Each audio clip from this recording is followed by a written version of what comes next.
Sometimes a royal story comes along that is so astonishing, it just takes your breath away. Today is one of those days because the late Queen's cousin is revealing the truth about what Elizabeth II really thought of Meghan Markle from beyond the grave. It's astonishing stuff. And look, what we learn from these astonishing revelations is that everything that I have reported for the past 7 years is completely true. All of those people close to Harry and Meghan who tried to say that I was wrong when I said the late Queen, who was furious on the day of the wedding, said that she hadn't dressed down Harry, that no, she was supportive of Meghan. They were all wrong. And I'm going to take you through this in the most extraordinary detail, and it matters because of the history books. Because it matters given that Meghan has absolutely tried to portray a false impression of the royal family. So this has emerged in the Substack, and I want to give it huge credit, the Substack of Sally Bedell-Smith. She is the very famous royal biographer, highly respected woman. And can I just say, I love the fact that we're learning all of this incredible information via a Substack. This is the new media. This is the independent media revolution. I have been telling you for the past 18 months that you cannot trust the Royal Rota, that you will only get the truth from independent sources of royal journalism like Sally Bedell-Smith and like my own Substack, www.outspoken.live, where you will get access to our coverage every single weekday. So let me take you through this story. And it all relates to the late Queen's cousin, Elizabeth Anson. Now, these two were closer than almost anyone could be to the late Queen. Elizabeth would actually refer to the Queen as Jemima. And they were so close that the late Queen would actually love attending dinner parties at her house. This was a trusted friendship that dated back decades. They were relatives. And actually, they had become almost best friends to the point where the late Queen was prepared to share in intimate detail what she really thought of everything, including members of the royal family. A royal bombshell has just been dropped from beyond the grave. Queen Elizabeth II, the longest reigning monarch in British history, reportedly believed that Meghan Markle was never truly in love with Prince Harry. And, well, even worse, that she engineered the entire relationship. Today, we uncover the explosive claims made by the Queen's own cousin, Lady Elizabeth Anson, in an intimate revelation that rewrites everything we thought we knew about the royal rift. So that's the context in which Sally Bedell-Smith makes these incredible revelations, because she had a close relationship with Lady Elizabeth Anson. Let's just be clear about this. Lady Elizabeth Anson, the late Queen's cousin, was her deep throat, was the type of source that most royal reporters can only dream of having. Because this woman was literally reporting information to her directly told to her by the late Queen Elizabeth II. And all of this context is so important because it explains why what I'm about to take you through and what Sally Bedell-Smith has published in her brilliant Royal Extra Substack should be treated as historical fact. The late Queen couldn't stand Meghan Markle, and it was nothing to do with her race. It was to do with her disrespectful treatment to both her and the monarchy from day one. And the look on the Queen's face that wedding day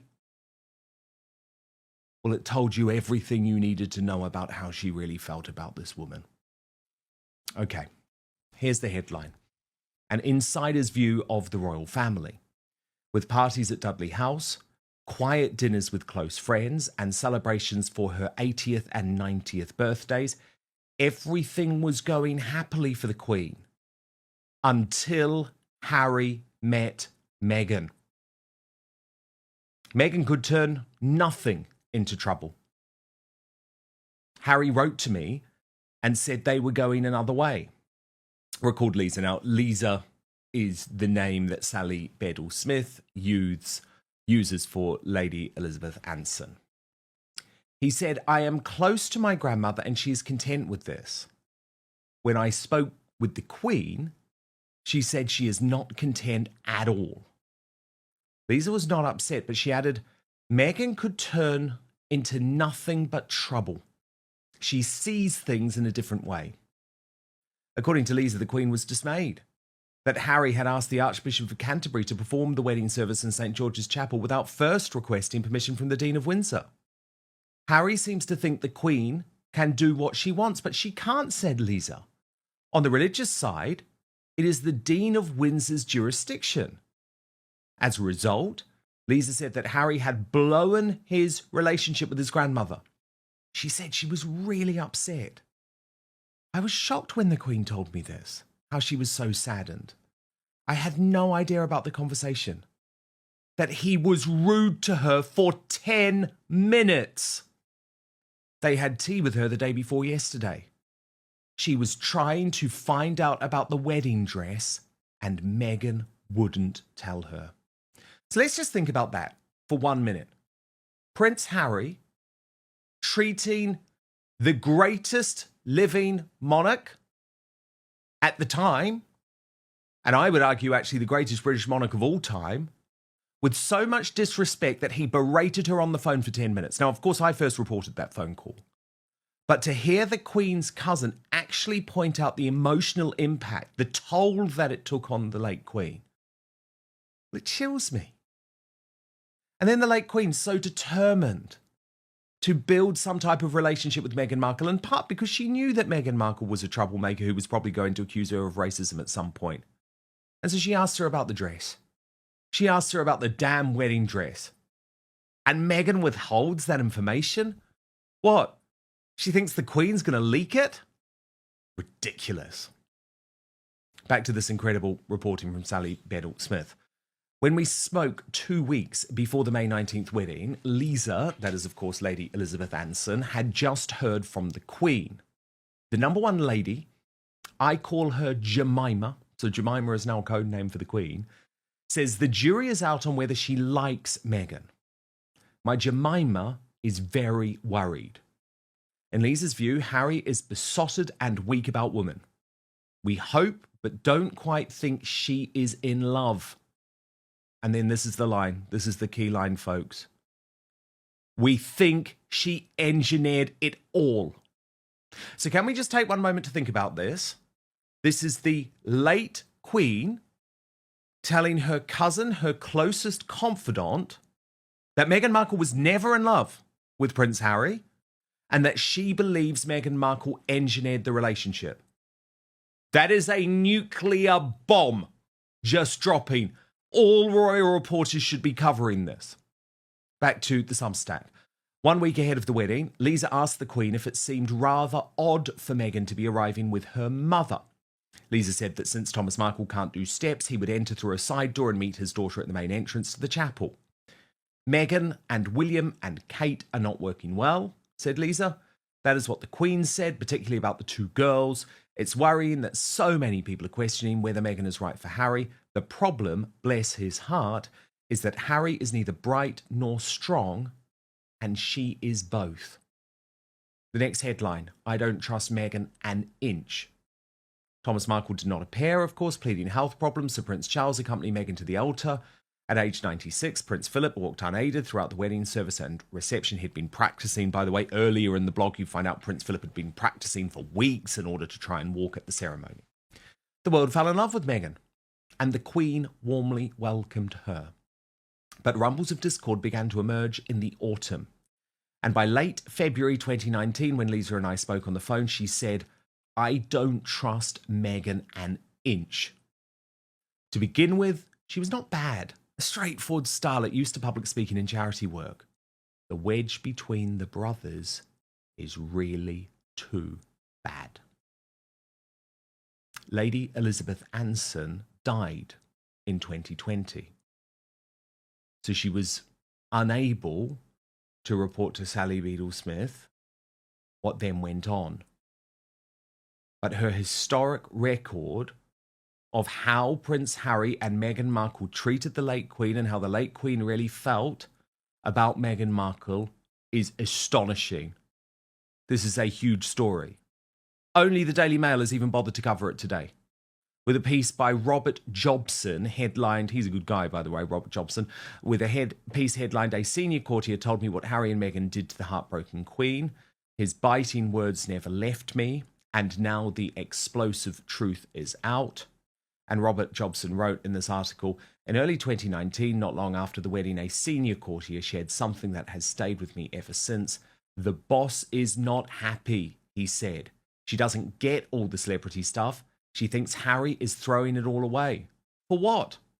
The Queen's values were clear. She had given her whole life to the crown, and she expected, if not complete devotion to duty, and at least respect from those she loved most. She didn't view Harry and Meghan as revolutionaries. She saw them as absentees, rejecting not only their roles, but her as." So grab a cup of tea. You're not going to want to miss this. Lady Elizabeth Anson wasn't just another royal relative. She was one of the Queen's closest confidants, speaking with Her Majesty multiple times a week and honestly even finishing each other's sentences. According to acclaimed royal biographer Sally Beadle-Smith, it was Lady Elizabeth who carried the Queen's unfiltered thoughts she was just too discreet to say publicly, and what she revealed is frankly chilling. By 2019, the Queen reportedly confided, "I don't trust Meghan an inch." Lady Elizabeth saw the damage Meghan had caused within the family, the wedge between Harry and William, the emotional toll on the Queen, and the transformation of Harry himself. Of course, nothing compares to these fascinating words from Lady Elizabeth Anson, revealing from beyond the grave how the late Queen really thought about Meghan Markle. Our royal mastermind, Angela Levin, Prince Harry's biographer, who has also been across this story for many years and has previously revealed the terrible treatment that Harry unleashed on his grandmother, joins me now. Angela, wow, it's not often we're blown away, is it? No. But this is huge. This is huge. And the words from Lady Elizabeth Anson from beyond the grave show exactly how the late Queen felt about Meghan Markle. This feels like history. Yes, I liked her very much. I knew her quite well, actually, and she did a couple of parties that she invited me to, which were wonderful. The Queen wasn't there, but she did them because she made lots of parties and meals for people, and she was a just great woman. very honourable, nice, funny woman. But you think that what she held all those years, I mean, it's absolutely extraordinary, isn't it? But she was very loyal. And in a way, I feel that it's a relief that it's come out, because people like you and me, we've known that Meghan is just awful, that she looks for trouble. We know how she controls Harry. And yet, we're sort of told off, as it were, by an awful lot of people, or they don't want to listen to us or what we write. I get that anyway sometimes. On the other hand, I get people who say, "Well done," so I'm sure you do as well. Let's not deny that. But it's the wording that is so fascinating. It's, every sentence, every word is absolutely enormous and wipes you out, actually. Yes. Absentees is absolutely terrible. That, nothing to do with the royal family and nothing to do with the Queen. And she loved Harry for many years. He was the second born, and he was funny and enjoyable, and she really loved him. But when Meghan came, he wasn't allowed to, I imagine, and he didn't want to because everything had to be what Meghan wanted, and everything still has to be what Meghan wants. And it's actually, I'm quite pleased that it's now out, and I hope that other newspapers and people will say something about it because it is disgusting, isn't it? It's how you could deal like that. The most wonderful monarchy that we've ever known, and I don't mean that in age, but the person who's so giving to the people. It's really shocking that she could have to go that when her husband was ill and when she was ill. There was no stopping. On and on and on Meghan goes. And the lies that she told with Oprah Winfrey is just breathtaking. And the thing that she said, well, she made this ridiculous comment that she didn't know how to curtsy before she went in. She made a big fuss about that. We saw a very disgusting one that she did for Netflix, but she said it's ridiculous. Who on earth should ever do that, curtsy? It's absolutely ridiculous. And all these things were little things. It doesn't mean much. It's just the right way to behave, so you do it. And she didn't want even to give anything. And the fact about her dress, which was a really plain, nothing, not very interesting dress, that's the sort of mockery she was doing. But that was later. And I believe that she did what you said. She thought she would leak it to the newspapers because she's so obsessed with being famous that she wants anything that she wants with the newspapers, and she wants people to stop anything that she doesn't want. And she says she doesn't. She's always kind. She's very looking after people. She loves them very much. But here's something later that actually highlights that sort of ghastly behaviour again. But this is what she wanted, that the Queen didn't want, but the Queen would want to do that with the BBC and ITV, and everybody would know what her dress was like before she came down. I mean, how can anybody with any sense and good behaviour think that that's the right way to behave to a queen? But it just shows you she's awful to everyone, isn't she? She attacks the king now, she attacks all the people, the royal family, her brother, her sister-in-law, anyone she wipes out. And of course she's wiped out Harry for most of the time. So this is something that is just a relief it's out, but it's very, very sad that when you look at her face now at the wedding, or you look at her with Meghan, where she's trying to get things a bit better, how terribly sad she is. Now, have you ever seen a mother-in-law look like that on a very, very adored son when he gets married? Absolutely not. But she knows there's nothing she can do about her because she's the one in charge, and she is. She has been and she is. Despite the world falling for Meghan's charm, behind palace walls the Queen saw a different story, one of manipulation, ambition, and heartbreak. This isn't just royal gossip, this is historical record from inside the palace. Lady Elizabeth Anson's words pull back the curtain on one of the most controversial royal relationships in modern history. And if these revelations are true, they raise serious questions about Meghan's motives, Harry's choices, and honestly, the future of the monarchy. Harry was completely tone deaf, wasn't he? Because even in Spare, he recalls the moment when he had to ask the late Queen's permission to marry Meghan. He's not happy about it at all. He hates that tradition. And let's just say Elizabeth II was lukewarm at best. I think what's also really important to point out here, Angela, is just how deep the relationship between Lady Elizabeth Anson and the late Queen was. So she died in November 2020, right? So the late Queen already knew at that point, because remember, they weren't able to see each other in person because of the COVID lockdown. So she already knew by the end of 2019, before Megxit, right, exactly what a piece of work Meghan Markle was. And for anyone saying, oh, what, because this is what the Sussex squad will say, what did Lady Elizabeth Anson knew? She was just a party planner. What did she know? Let me tell you, she was arguably the closest, certainly in the top five closest people on earth to the late Queen. And just a little bit of colour to back that up, Angela.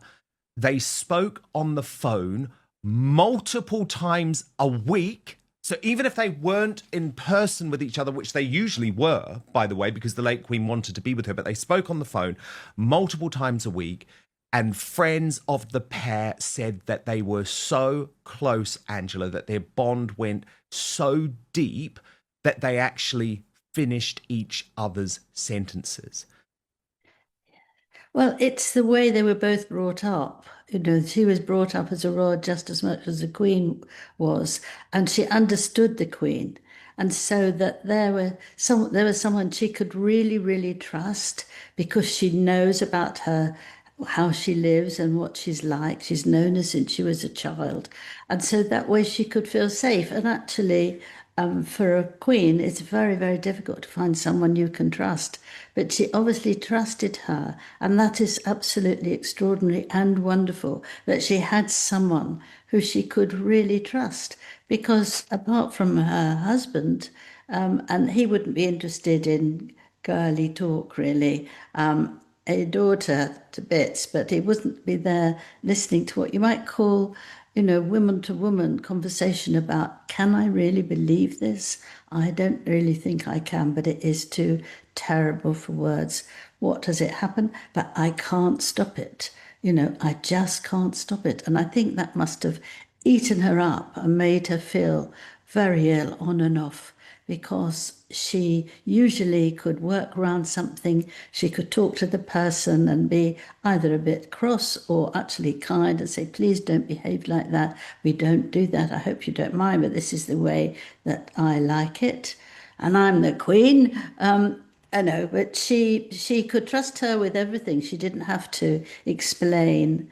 And it's at least a bit of a relief that she's got someone who is trustworthy.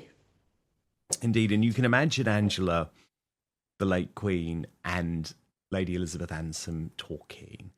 And the way Yes. that they summed up Harry and that relationship with Harry and Meghan is just completely spot on. Again, because this is such a significant seismic quote, I just want to read it out once more, Angela. Yes, the last Harry, one. yeah, Harry is besotted and weak about women.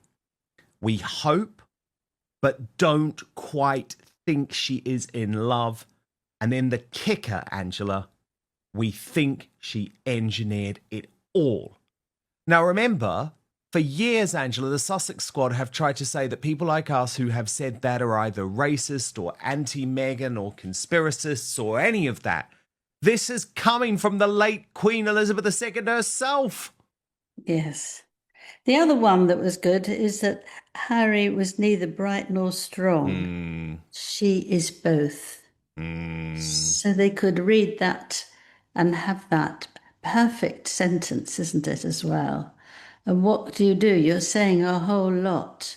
But what is appalling is that, you know, even if you don't like the family and you don't like things, you don't try and attack them. You don't try and make them look bad. You don't accuse them like she's done for being racist, but she says now that she never did. And it just makes you really, really feel hopeful that they cannot come back to the UK. All these, you know, trying to be lovely and nice, and they want to come back and they want to help and they want to be a bit more for their children. They want to see their family. No, absolutely no. And I hope that this actually will stop it, because of in respect to the Queen. They should just stop it, not allow it. And I think the King will actually also feel shocked to his toes, really, because it's she might not have told him because she knew he was next, and maybe she just didn't want to. He had enough on his plate, sort of thing, and that's it. They must not come back. So all these court cases and all this nonsense, I don't know why they want it, why Harry wants it. It's just, you know, we don't want him. Thank you very much. You stay with Meghan and you look after her and she looks after you. Ha ha. And just get on with it. I The think it's very other, important that they don't come back now. And you can see yes. that with William and Catherine, they will be absolutely delighted that this has come out because it says they didn't get on well with them, especially the two girls. Quite right. Catherine could see right through her from the start. Well, indeed. And Angela, again, and this really isn't about doing any type of I told you so. That isn't what this is about. Why I think this is so important is that you trust and that our audience trusts that what we have been saying for all of these years, dating back in my case to 2018, is accurate. It was anchored in totally correct sourcing that we could not reveal because, of course, we do not reveal our sources. And I mean, I was writing, Angela, I just looked at this in November 2018. The Duchess of Sussex and the Duchess of Cambridge don't particularly like each other. There, I said it. This week, many royal correspondents and commentators, the vast majority in the pocket of the PR teams for the royal households, tap danced and tiptoed around the thorny issue. And of course, in my case, absolutely not. I was prepared to tell it as it is. And this all broke, Angela, on the 9th of November 2018, when I reported that the Queen, and this was in the Sun newspaper, but remember, I wasn't part of the royal rota, and at the time, royal correspondents just refused to follow the story up. They're very snobby, they work as a pact. And I reported the Queen warned Prince Harry over Meghan Markle's behaviour and attitude before their wedding following a row over the bride's tiara. The extraordinary intervention from the monarch came after tense negotiations over what Meghan could wear. And the reality is, Angela, it was a hell of a lot worse than that. But it's just fascinating to me that very often the official royal reporters, do you know what I mean? The stenographers and the people who follow them around don't really know what they're talking about. They do swallow PR spin, which just isn't accurate. Yes, I got two things actually. One was, I mean, I was one of the people to take through the wedding. So I was up at 4 a.m. until 10 o'clock at night. And I had a wonderful time. I thought it was wonderful. But I just sort of kept looking at the way Meghan was pulling his hand and pushing his hand. And I thought that was very strange. But other than that, it was just lovely. But roll on. A few weeks later, I went to Nottingham, which was Meghan's first visit with Harry. And she was very good, freezing cold, raining. She was very good, and people along the line. But when we were all going inside, and these were the leaders of different charities, she pushed him out the way. This is the first thing. She pushed him out the way, went forward, shook hands, and started talking to him. Harry very politely stood at the back, as he's always done. It makes me shiver. And I thought, oh no, this is absolutely terrible. She's a nightmare. She's going to be an absolute nightmare because nobody who was a real genuine person would actually push forward, push our new husband out of the way when he's still a prince and you're Miss Nothing. Hang on there, girl. And so that from that time, I realized that she was a nightmare. You knew. And you knew, Angela, just from seeing her in action, Yeah. seeing the way that she behaved. And that's why I've disliked her all the way through, because I know that she's a very nasty person and she's very nasty with him. And all the things when she tries to be absolutely wonderful is only if they actually help her. She's just very cruel. Well, see, for That's me, what I think. she is very, very cruel. So can I just say thank you, Lady Elizabeth Ansem. Thank you, Sally Beadle-Smith. Thank you, Substack. Thank you for the independent media and the fact that we're finally getting the truth, not from the mainstream media, which you cannot trust. Absolutely fascinating stuff and comments that I think will really shock a lot of you, but also confirm a lot of what we've been talking about. Do you believe the Queen was right about Meghan Markle? Drop your thoughts in the comments below. And remember, the truth doesn't always come from the palace press office. And Well, don't forget to like, subscribe and turn on that notification bell for more unfiltered royal revelations. Only here